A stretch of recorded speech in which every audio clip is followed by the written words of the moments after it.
Frontline Updates, where we delve deep into military strategies and updates from conflict zones. Today, we're discussing the progress of the ongoing special military operation as of December 2nd, 2024. I'm your host, Sharifa Muhammad MGT. I'm Colonel A.C. Oguntoye, an infantry officer.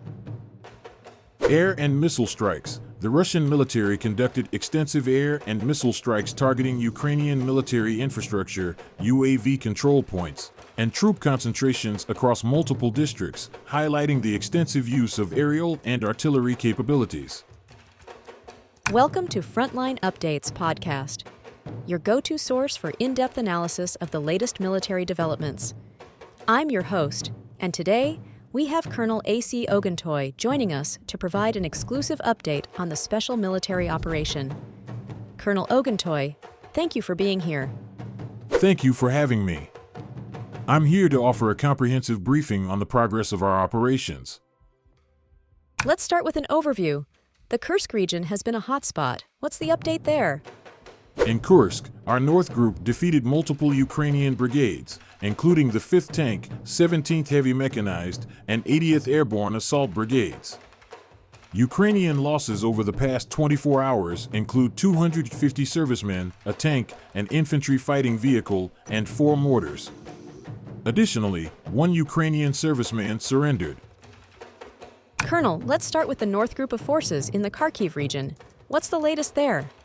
The North Group continues to perform effectively.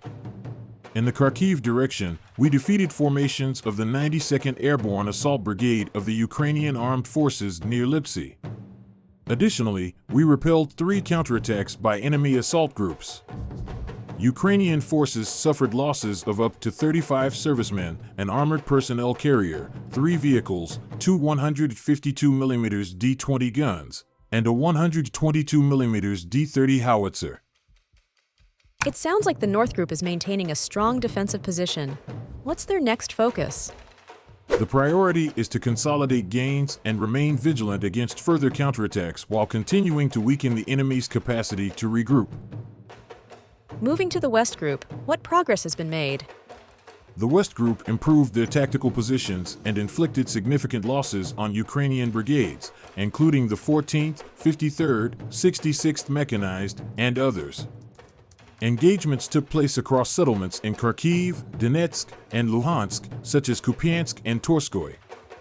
9 counterattacks were repelled, resulting in losses of up to 490 Ukrainian servicemen, an infantry fighting vehicle, 2 armored combat vehicles, 6 pickups, a US-made M198 howitzer, a UK-made L119 gun, and 4 ammunition depots. Impressive results. How do these gains impact the overall strategy? These advancements enhance our control over critical areas and disrupt the enemy's ability to execute coordinated operations. Let's talk about the Southern Group. Any significant developments? Yes, the Southern Group occupied more advantageous lines and positions in the Donetsk People's Republic. They inflicted heavy losses on Ukrainian brigades, including 260 servicemen, 3 vehicles, a self-propelled 122mm Gvozdika artillery unit, and 2 ammunition depots. How about the Center Group? The Center Group improved their positions along the front line and inflicted substantial losses on Ukrainian forces, including over 525 servicemen. They also destroyed 4 US-made Kozak and Max Pro armored vehicles, several artillery pieces, and 3 122mm D-30 howitzers. 9 counterattacks were repelled, ensuring the security of our positions. Shifting to the East Group, what are the key takeaways? The East Group continued advancing into enemy defenses, targeting formations of the 151st Mechanized Brigade and the 108th Territorial Defense Brigade in Donetsk and Zaporizhia.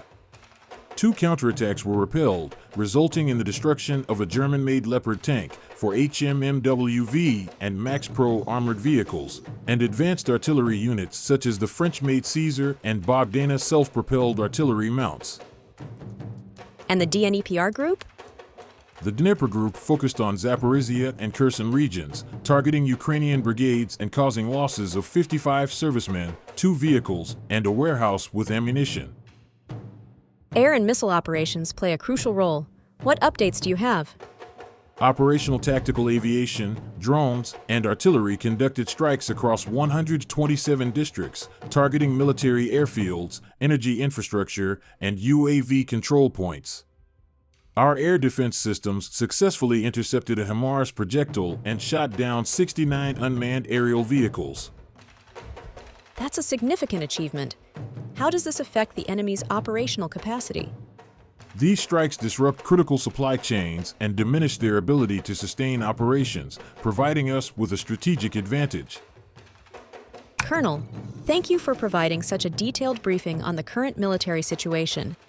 Your insights are invaluable to our understanding of the conflict's dynamics. And thank you to our listeners for tuning in.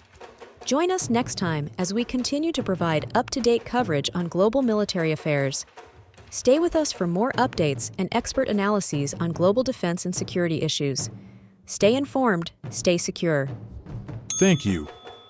Our next focus is to solidify our gains, neutralize enemy threats, and continue disrupting their infrastructure and logistics. Our forces remain committed to achieving the mission's objectives. According to the Norwegian Refugee Council, only a handful of aid trucks are entering Gaza each week, constituting a systematic attempt to keep Palestinians in the cold and starving. Meanwhile, Israeli forces continue to bombard Gaza, targeting Jabalia in the north and Abasan al-Kabira in the south. As this unfolds, rival Palestinian groups Fatah and Hamas are meeting in Cairo to discuss a proposal to reopen the Rafah border crossing.